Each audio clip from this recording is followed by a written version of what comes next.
Boa noite, meu querido aluno do curso de Processos Gerenciais, primeiro período. Bem-vindo à disciplina de Introdução à Administração, mais uma vez. E hoje vamos falar sobre a abordagem estruturalista da administração. Só para você ter ideia, já no início do século XX, o sociólogo alemão Max Weber, ele publicou uma bibliografia a respeito das grandes organizações da sua época. O modelo burocrático de organização, ele surgiu como uma reação contra a crueldade, ao nepotismo e aos julgamentos tendenciosos, parcialistas que existiam nessa época, que eram típicos das práticas administrativas desumanas e injustas do início da Revolução Industrial. A finalidade do processo burocrático inicialmente era de organizar detalhadamente, tanto quanto dirigir rigidamente as atividades da empresa com a maior eficiência possível à época. E aí rapidamente ela se alastrou pelas organizações. E aí você tinha o processo burocrático, a burocracia na indústria, nas empresas de prestação de serviço, nas repartições públicas, nos órgãos governamentais, nas organizações educacionais, nas organizações militares, nas organizações religiosas, filantrópicas. E aí houve uma grande burocratização, um grande crescimento da burocracia na sociedade. O Weber, ele estudou a organização sob o ponto de vista estruturalista e ele se preocupou com sua racionalidade, com a relação entre o meio e os recursos que seriam utilizados, tanto quanto os objetivos que seriam alcançados pelas organizações burocráticas. E a teoria administrativa, já que era mais focada nos fenômenos internos da organização, ele passou a ganhar uma nova dimensão por meio dessa abordagem estruturalista. E aí ela sai do enfoque intra-organizacional e aí passa a existir agora o enfoque interorganizacional. E aí se abriu um espaço, se aumentou o horizonte, se aumentou a visão, que era extremamente estreita e limitada aos aspectos internos da organização, e essa visão passou a ser ampliada e substituída por uma visão mais ampla, onde envolveria a organização e suas relações com outras organizações dentro de uma sociedade muito maior. E aí o nascimento da teoria da burocracia, ela praticamente se fundamentou, ela se consolidou por conta da fragilidade da teoria clássica, que tinha aquela sua visão mecanicista, e a teoria das relações humanas, porque tinha uma visão muito romântica do processo. E as pessoas sentiam uma certa falta de uma teoria que servisse à orientação do administrador. E a necessidade de um modelo de organização racional que também fosse capaz de caracterizar todas as variáveis que estariam envolvidas dentro da empresa, tanto quanto o comportamento dos membros que seriam participantes. E que essas regras, essa teoria, ela fosse aplicável não somente na fábrica, mas a todas as formas de organização humana e principalmente as empresas. Uma das coisas principais que fizeram a teoria burocrática ela se consolidar foi que o crescente tamanho e a complexidade das empresas ela passou a exigir modelos racionais mais bem definidos. A origem da burocracia, do processo burocrático, ele não é uma coisa nova, ele remonta da antiguidade. A burocracia ela é considerada como uma forma de organização humana, se baseia na racionalidade, na adequação dos meios ao atingimento dos objetivos pretendidos, a fim de garantir a máxima eficiência possível no alcance desses objetivos. Segundo Weber, existiriam 3 tipos de sociedade. A primeira seria a sociedade tradicional, que predominavam as características patriarcais e patrimonialistas, como a família, o clã, a sociedade medieval. Teríamos também a sociedade carismática, onde predominariam as características místicas, arbitrárias e personalísticas, como nos grupos revolucionários, nos partidos políticos e nas nações em revolução. E por último, a questão da sociedade legal, racional ou burocrática, onde predominariam as normas impessoais e a racionalidade na escolha dos meios e dos fins, como nas grandes empresas, nos estados modernos e também nos exércitos. Quanto à autoridade, essa autoridade ela significa a probabilidade de que um comando ou ordem específica ele seja obedecido. A autoridade ela representa o poder institucionalizado e oficializado. O poder ele seria a imposição do arbítrio por parte de uma pessoa sobre a conduta de outras. A dominação, nesse contexto, ela iria requerer um aparato administrativo. A dominação, principalmente quando seria exercida sobre um grande número de pessoas frente a um vasto território, ela iria necessitar de pessoal administrativo para executar as ordens e servir como ponto de ligação entre o governo e os governados. E o Weber, ele aponta 3 tipos de autoridade legítima, que seria a tradicional, a carismática e irracional e a legal ou burocrática. Para Weber, a autoridade ela significaria a probabilidade de que um comando ou ordem específica ele seria obedecido. Nesse contexto, a autoridade ela representaria o poder institucionalizado e oficializado. Seria a probabilidade de imposição do arbítrio por parte de uma pessoa sobre a conduta de outras. E aí o Weber ele aponta 3 tipos de autoridade legítima. A primeira seria a autoridade tradicional, onde os subordinados eles aceitariam as ordens dos superiores como uma justificativa simplesmente porque essa sempre foi a maneira pela qual as coisas foram feitas. E aí ele seria a questão do domínio patriarcal, ou seja, o pai de família, o chefe do clã, o despotismo real, representando nesse contexto o mais puro da autoridade tradicional. E a gente sabe que a questão do poder tradicional, ele não seria racional, porque ele seria transmitido por herança e seria extremamente conservador. E a gente sabe que até hoje esse tipo de relação ele existe nas grandes empresas que são fechadas, aquelas empresas que são formadas por grupos familiares. Então essa hierarquia patriarcal ela ainda existe no dia de hoje. Na autoridade carismática, os subordinados eles aceitariam as ordens do supervisor como justificadas justamente por conta da influência e da personalidade e da liderança do seu superior com o qual eles se identificariam.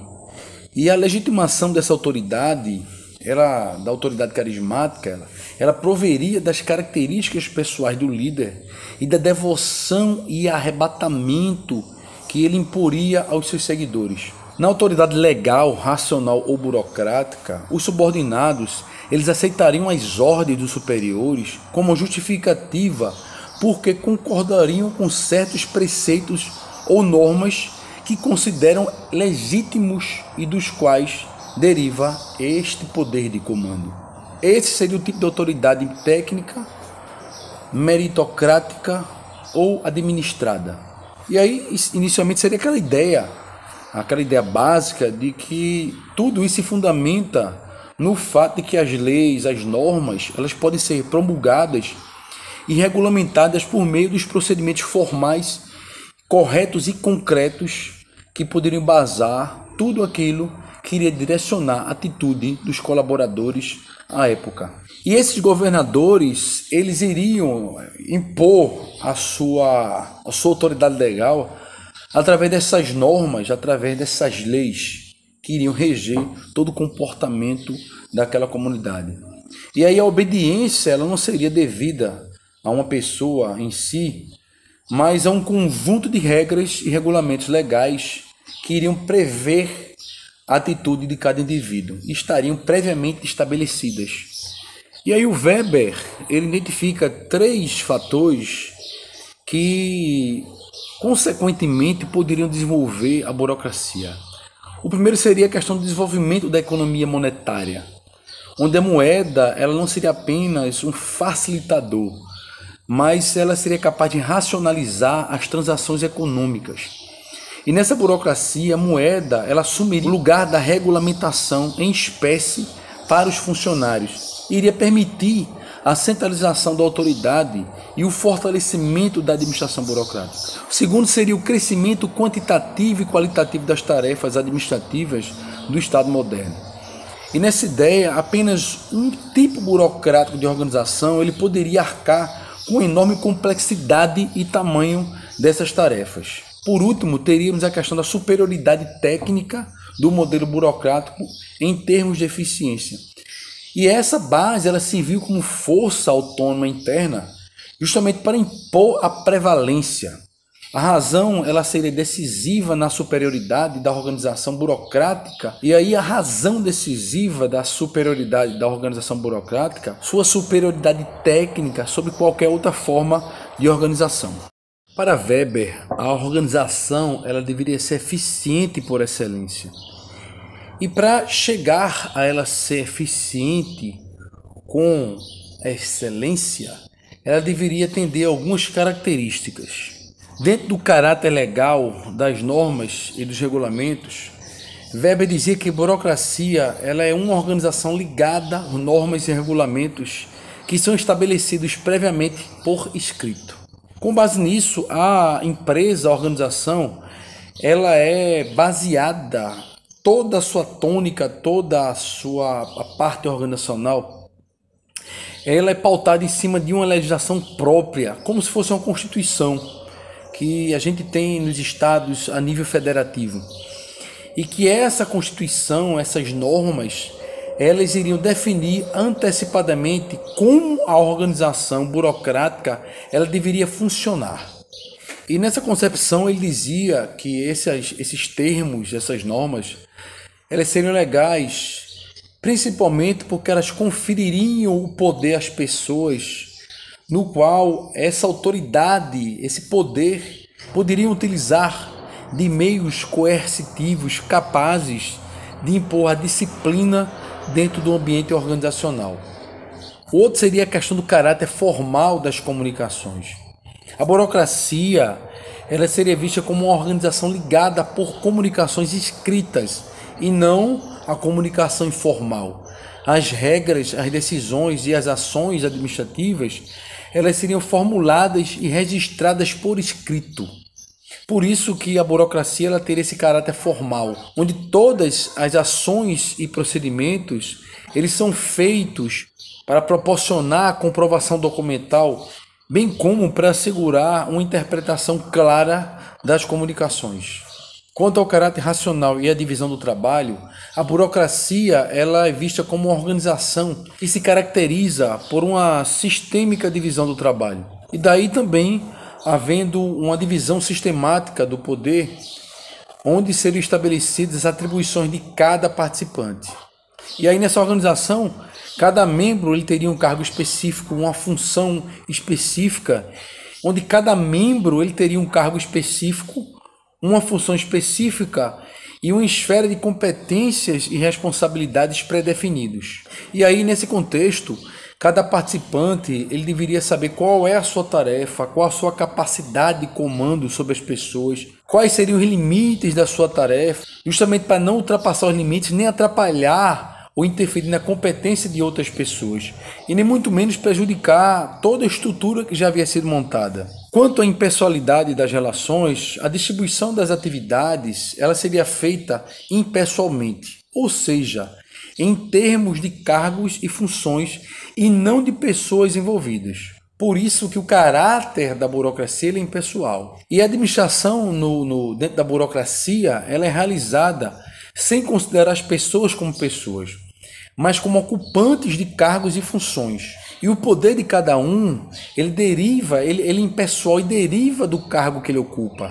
E é claro, nesse contexto, que o subordinado, ele iria atender, ele iria obedecer ao seu superior, não por conta da pessoa, mas sim por conta do cargo que esse superior ele ocuparia.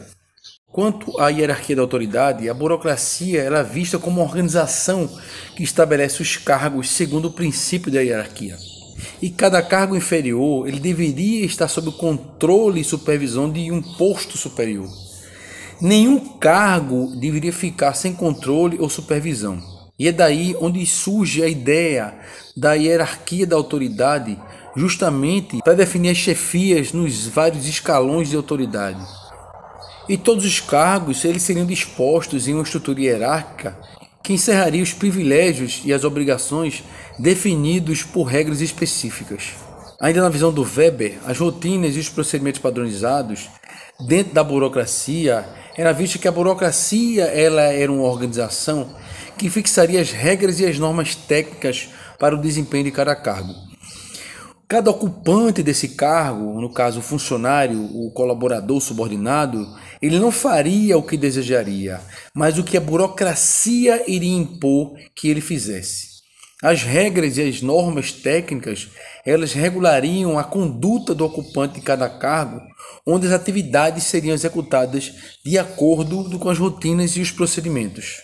E a disciplina no trabalho e a disciplina no cargo, eles seriam assegurados por um conjunto de regras e normas que ajustariam o funcionário às exigências do cargo e da organização.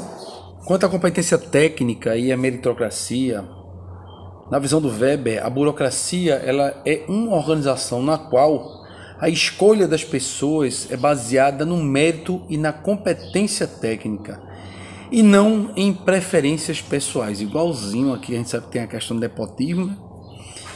Então, no caso, eles utilizariam da seleção, da admissão, da transferência e da promoção dos funcionários. E essas seriam baseadas em critérios de avaliação e classificação que seriam válidos para toda a organização e não em critérios particulares e arbitrários. Quanto à especialização da administração, a burocracia ela é uma organização que se baseia na separação entre a propriedade e a administração. Os membros do corpo administrativo eles estão separados da propriedade e dos meios de produção, onde os dirigentes eles não são propriamente os donos do negócio, mas aquele profissional especializado que está prestando serviço na sua área de administração. Quanto à profissionalização dos participantes, a burocracia, ela como organização, ela entende, ela se caracteriza pela profissionalização de seus participantes. Então, cada funcionário ele seria visto como um especialista, ou seja, aquele cara especializado nas atividades que estariam ligadas ao seu cargo. E sua especialização, ela deveria variar conforme o nível hierárquico que ele estivesse naquele momento.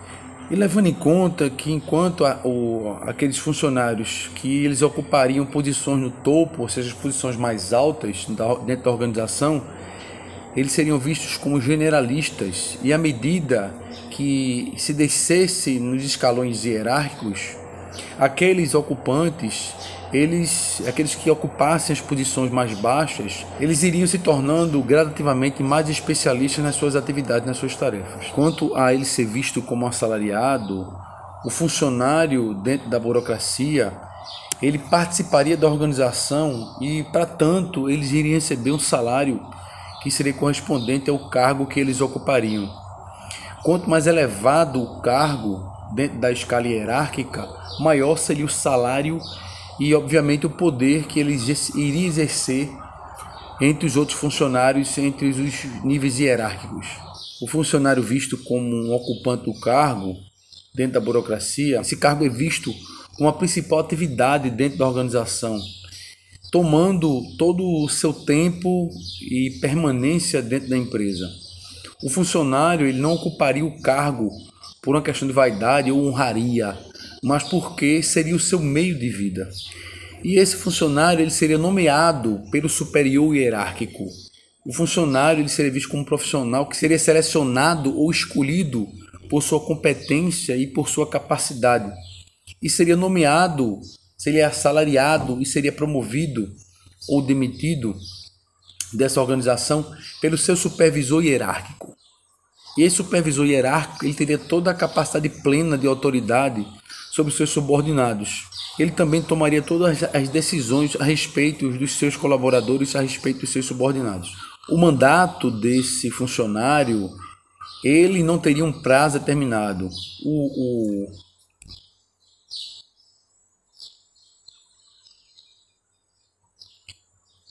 O mandato ou o tempo de trabalho desse subordinado, ele não teria um tempo determinado. Porque quando o funcionário ele ocupava um cargo dentro da burocracia, dentro do processo burocrático, o tempo de permanência no cargo ele é indefinido ou indeterminado. Isso não seria porque esse cargo ele seria vitalício, mas porque não existiria uma norma ou uma regra que determinasse previamente o tempo de permanência desse funcionário dentro dessa organização. Com relação à carreira desse funcionário dentro da organização, à medida que esse funcionário ele demonstrasse seu mérito, a sua capacidade, a sua competência, ele poderia ser promovido para outros cargos superiores. E aí, dentro desses termos, o funcionário dentro da burocracia, ele também seria recompensado por uma sistemática de promoção por meio de uma carreira dentro dessa organização onde ele atuaria, onde ele trabalharia. E esse funcionário, ele não seria o detentor da propriedade dos meios de produção da administração. O administrador, ele teria a função de gerenciar a organização em nome dos proprietários, enquanto a situação dos funcionários, ele deveria se reportar ao trabalho, a trabalhar. E esse funcionário, ele precisaria das máquinas e dos equipamentos que seriam fornecidos pela organização. E nesse processo, com todo o processo de sofisticação da tecnologia, somente as organizações elas teriam condições financeiras de adquirir essas máquinas e esses equipamentos.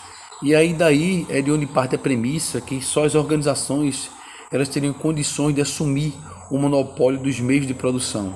Quanto ao funcionário ele ser fiel ao cargo e identificar-se com os objetivos da empresa, o funcionário ele passaria a defender os interesses dos cargos e da organização em detrimento dos demais interesses envolvidos na organização.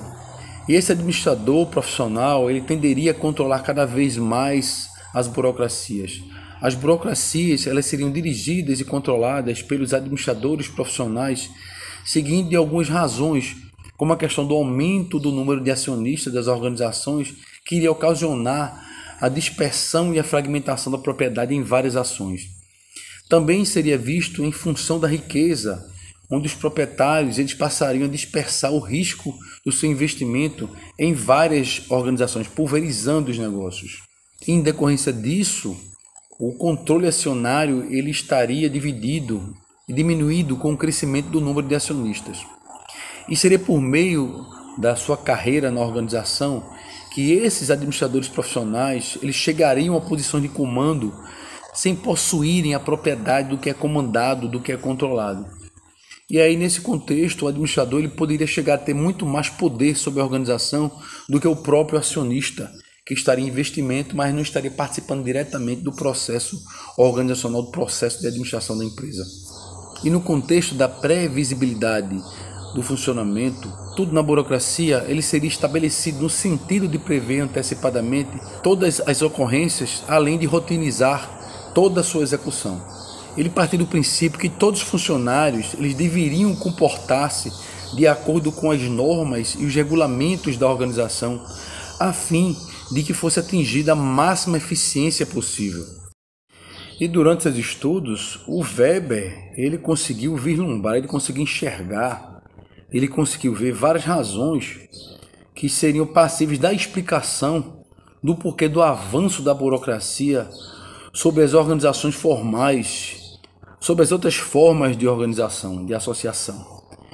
E essas vantagens que o Weber ele conseguiu enxergar é que existia uma racionalidade em relação ao alcance dos objetivos da organização. Existia uma precisão na definição do cargo e na operação pelo conhecimento exato dos deveres. Também tinha a questão da rapidez nas decisões, pois cada um conhecia o que deveria ser feito e por quem deveria ser feito, além de que as ordens e os papéis eles deveriam tramitar pelos canais que eram pré-estabelecidos. E que de maneira uniforme, de maneira padronizada, existiria uma interpretação garantida pela regulamentação específica, tanto quanto a escrita. Mas, por outro lado, a informação ela seria vista como discreta, pois seria fornecida apenas a quem deveria recebê-la. A questão da uniformidade das rotinas e os procedimentos ele iria favorecer a padronização e também a redução de custos e erros, pois as rotinas elas seriam definidas por escrito. Existiria também a questão da continuidade da organização, justamente por meio da substituição do pessoal que seria afastado. Além disso, teria também a questão dos critérios de seleção e de escolha das pessoas, que iriam se basear na competência técnica de cada uma delas. Existiria também a redução do atrito entre as pessoas, pois cada um dos funcionários ele iria conhecer o que seria exigido dele e quais os limites entre as suas responsabilidades com a de outros colaboradores. Existiria uma constância, pois os mesmos tipos de decisão deveriam ser tomados nas mesmas circunstâncias. Quanto à questão da confiabilidade, o negócio ele era conduzido por meio de regras conhecidas e os casos similares eles seriam metodicamente tratados dentro da mesma maneira sistemática. Os benefícios para as pessoas na organização existiriam, pois a hierarquia ela era formalizada. O trabalho ele seria dividido de maneira ordenada e as pessoas elas seriam treinadas para se tornarem especialistas. Elas poderiam encarreirar-se, ou seja, seguir uma carreira na organização em função do seu mérito pessoal e da competência técnica que fosse apresentada. Na teoria burocrática, na burocracia, existiria sempre o excesso de formalismo e de papelório.